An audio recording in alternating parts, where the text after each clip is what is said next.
Hey fanboys, hey fangirls, Carnell Holley here. Here on location in the workshop of Hex Mortis, finally, with the CEO, owner of the shop. Yeah, owner-operator. Mr. Joshua Cole, finally. Yes, sir. Mm-hmm. We are in the same place. Yes, took a little while. A year? It took the forced hiatus of the coronavirus. And, good things and bad things. Good things and bad things. So figuring out new ways to still continue to do my job, but also the film industry shut down since then. So actually, that might be a good idea if we observe social distancing if we're doing that. So here, I'm gonna scoot. Just because, you know what I'm saying? Mm-hmm. Because they might see it on camera and go like, well, aren't you guys like 6 feet apart or whatever? Well, we already got the test or whatnot.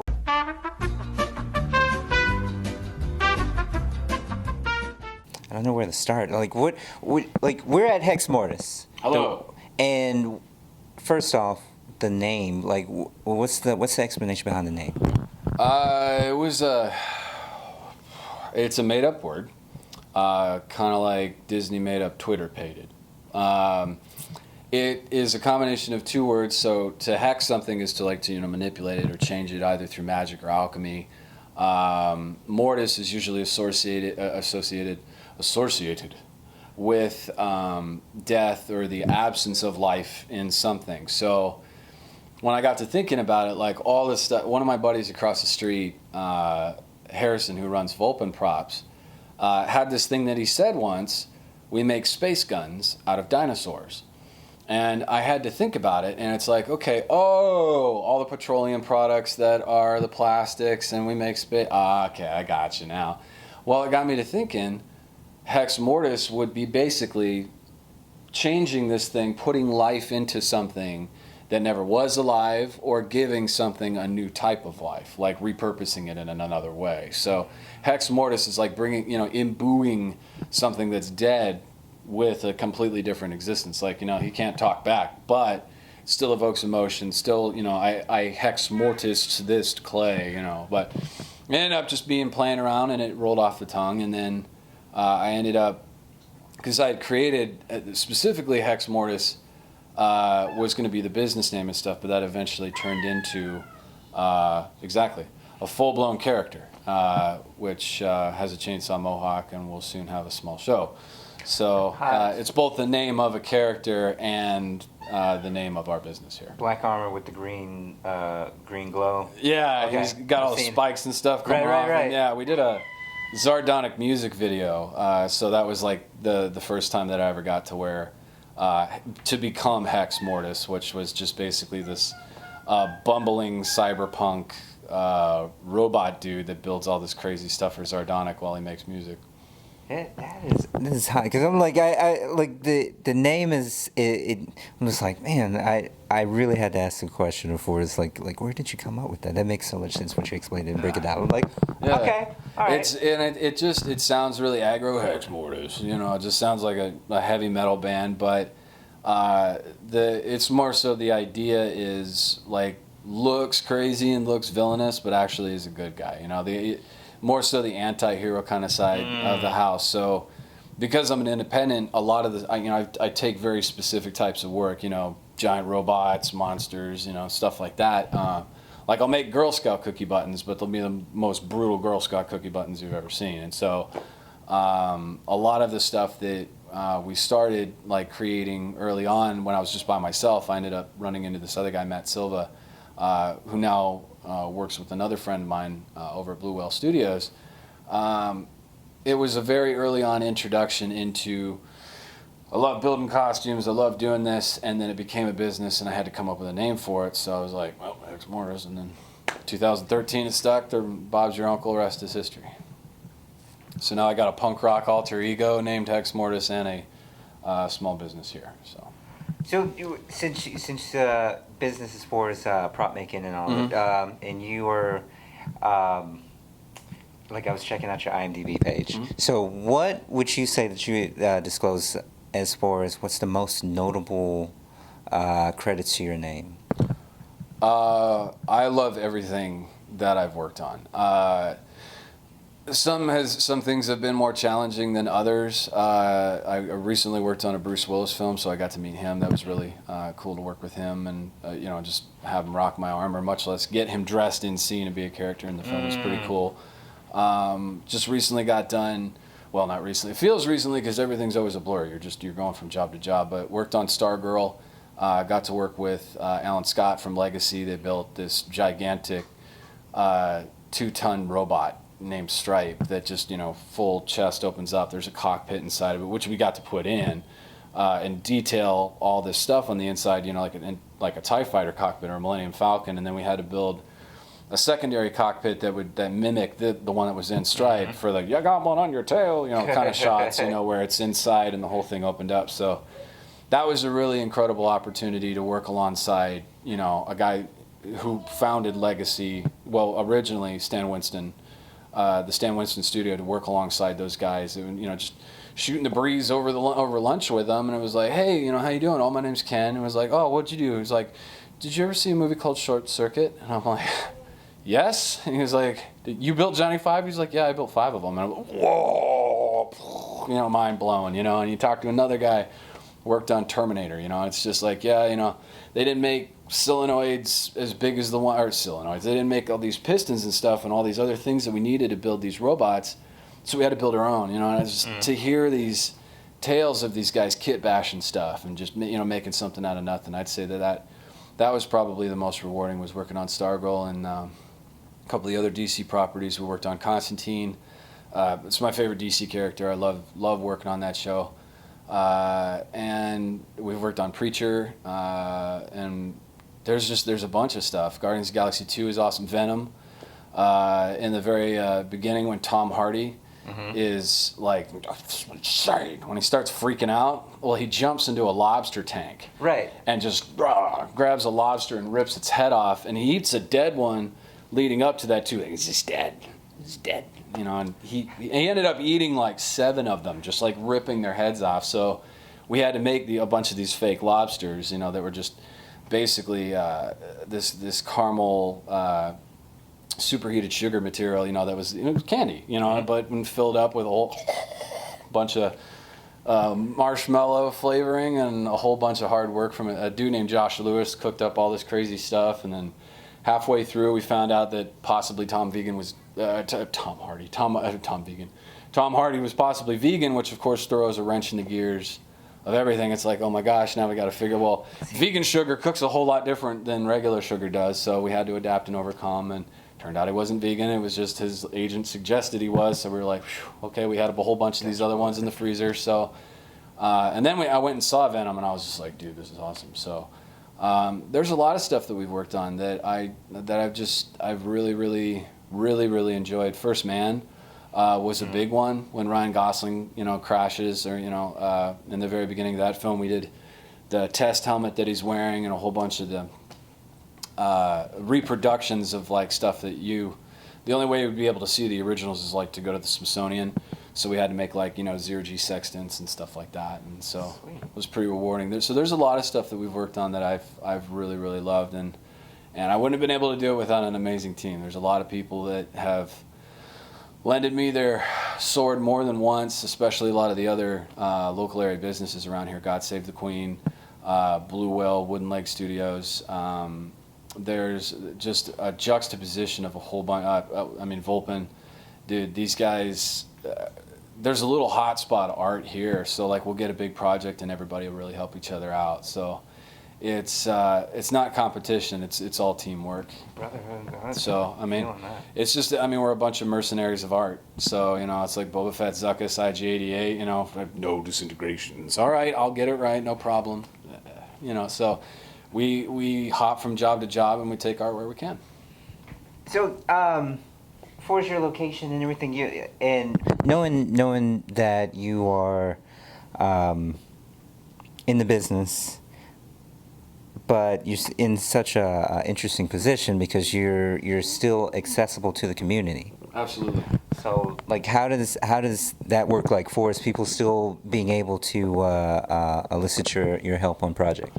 Well, the easiest way to get a hold of me is to message me through Instagram, but our manufacturing, custom manufacturing, is not limited to television, movies, whatever the case is. I mean, we do replication of given media, like, so we can make copies of it, something that you already have, so there's a molding side of it, there's character creation, world building, illustration, 3D printing services, and most of that is all accessible either directly through Facebook or through Instagram. But we've done a little bit of everything. I mean, we made a huge, like, crusty, crazy, like, go-to-tar biker dude for Scofflaw Brewery here locally.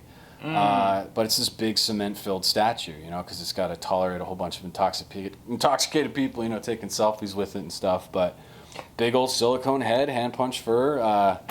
My buddy Josh Jameson from Jameson Studios did all. He killed it on that project. So most of it is problem solving. So if something doesn't come in from Hollywood or whatever, we can make it super fast, short-term turnaround. But at the same time, we've contributed to music videos. We've built entire sets. I built a jetpack for Missy Elliott. It's just there's all these little tiny things. The Mega Man one?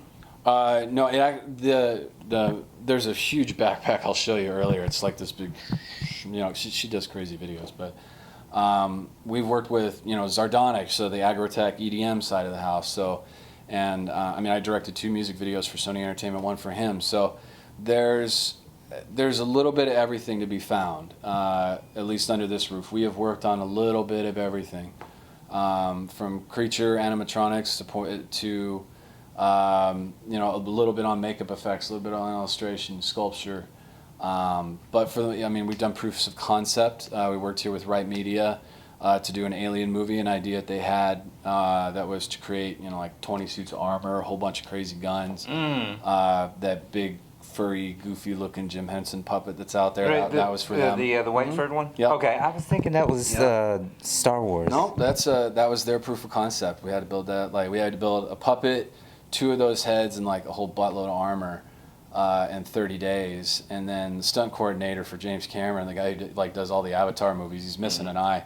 I can't remember his name off the top of my head, but he comes in and they got him playing the bad guy. Like, met him at an EDM concert, said we're making a movie, and he was just like, all right, I'll be your bad guy. And I was like, holy crap, like, this is awesome being able to work with you guys. So it's very eclectic. You never know what you're going to work on. But you gotta push, you gotta hustle, you gotta get there first, especially if you're not union, if you're not, part of those groups, if you're an independent, you're always going to be a nomad vagabond. You always got to kind of make your own way. So we've been toying with joining the unions and some of that stuff like that, but we'll see how much the industry, film and TV comes back over the course of the next couple months. We'll have to see what happens. But for now, we're producing a lot of independent content. So, like, there's going to be a Hex Mortis show coming out here pretty soon, which just basically just me as the Hex Mortis character talking about everything I love. I'm not going to try to reinvent anything. It's I got the hiccups. I'm excited. It's going to be just basically Tales from the Crypt meets Mr. Wizard. So it's real punk rock, cyberpunk, sort of ultra dystopian future, but we do a lot of fabrication and stuff here, but like during the quarantine and stuff like that, kids were going crazy. So I was thinking about, like, back to my childhood, like all these little books that I'd had that showed me like crafts and like how to build stuff, like when you're bored. And this is how you got into the... Absolutely. And to get into this industry, I was building stormtrooper armor, out of couch cushion, material, and then stapling it, very painfully to not while I was wearing it, but I had a Darth Vader sweatshirt. My mom helped me make all these panels and stuff like that for it, and that was pretty much my first costume. I had a little Don Post stormtrooper helmet and stuff like that, but I guess that leads right into that, how I got into it. Made some interesting choices when I was a younger man, and got myself sent to military school to get the stupid scared out of me. And then very soon after that, joined the military, and fast forward, 8 years later, I worked with ground power equipment and fixing engines and doing all the military stuff, and I was in during 9/11 and all that other jazz, and figured out that I really, really wanted to pursue my passion, which was creating Star Wars costumes. You know, I mean, that was my first big one. So while I was in the military, I joined the 501st, and I was a Vader and a Stormtrooper for the Dune Sea Garrison for a long time. And then when I transferred from Luke Air Force Base to Nevada, I joined the Neon City Garrison and was out there as their Vader and as one of their Stormtroopers. Did a bounty hunter, wore some other people's costumes while I was out there. So I was already really heavily involved in specifically how to build armor, because, you know, armor's just, it looks cool. I don't know, you know, it's like Jedi robes or Stormtrooper armor, you know, it's Stormtrooper. So that kind of, I cut my teeth on how to build stuff because of a bunch of very talented individuals in the 501st that kind of like, oh, no, this is how you do this, and no, you know, showing me how to put my Stormtrooper together and stuff like that. But very quickly I realized that it wasn't just costume, it wasn't just the Star Wars side of the house that I had passion for. I really like creating my own stuff. And so after a little deliberation, there was a move to Georgia, and at a Kroger, I ran into this gal with crazy blue hair, gave her a compliment on her hair, and we ended up starting to talk. She was like, you know what, there's a whole bunch of other crazy people like us. They get together at this place down the road. Maybe we should go check it out. And so I ran into Matt Silva. That was when I met a whole bunch of guys that were part of a group called the Boiler Room when steampunk was really big. And they made all these elaborate, super incredible costumes, but they did a lot of stuff that I didn't know how to do, you know, which was like, I could build stuff to an extent with EVA, but they were using techniques and Dremels and different types of glue and fabric and all these things that up to that point, you know, it's like bang on it into shape. You know, the semi-flexible stuff you can buy on the internet, but how to actually sew it together, that's completely different. So I ended up loving it so much that I figured I'd start a little LLC, and Matt and I fist bumped on rent, and we started renting a place down in Duluth for a little while. And then we just started building stuff. Like whatever we wanted to build, we built. And just echoing in the back of my mind is, you know, that Kevin Costner movie, If You Build It, They Will Come. And they did. And one day, you know, they walked through our doors, and it was for Constantine, and they asked us if we could do a lot in a very, very short amount of time. Myself and another company called Gemini Mind. And we did it. And it was a lot of blood, sweat, and tears, and it was a lot of work. But it was a slog. It was the first introduction to like, okay, now you're rolling with the big boys. Like, it's done right the first time. It's everything you've learned up to this point with a gun to your head.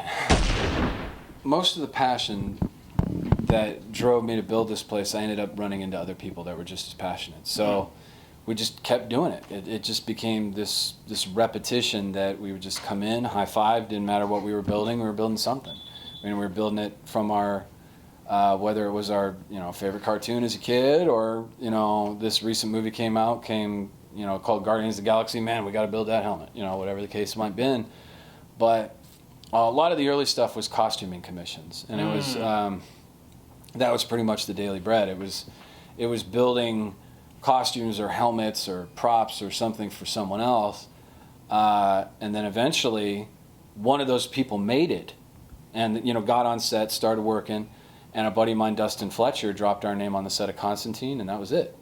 You know, like, well, if you can do that, can you do this? And that's what it becomes. It's like you can't walk on set and say, all right, that's going to be a $45,000 robot if you've never built a $10,000 one, much less a 5, much less an 8, you know, 100. You know, like, you don't know the logistics that it takes to create this working thing, and you can't.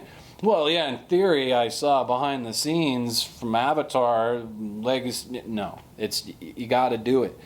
And there's a certain amount of earning stripes and paying dues. That's how I got started doing this stuff. And then after that, it just kind of, it just catapulted into the next job. It was just word of mouth, and it kept on going. So that's it.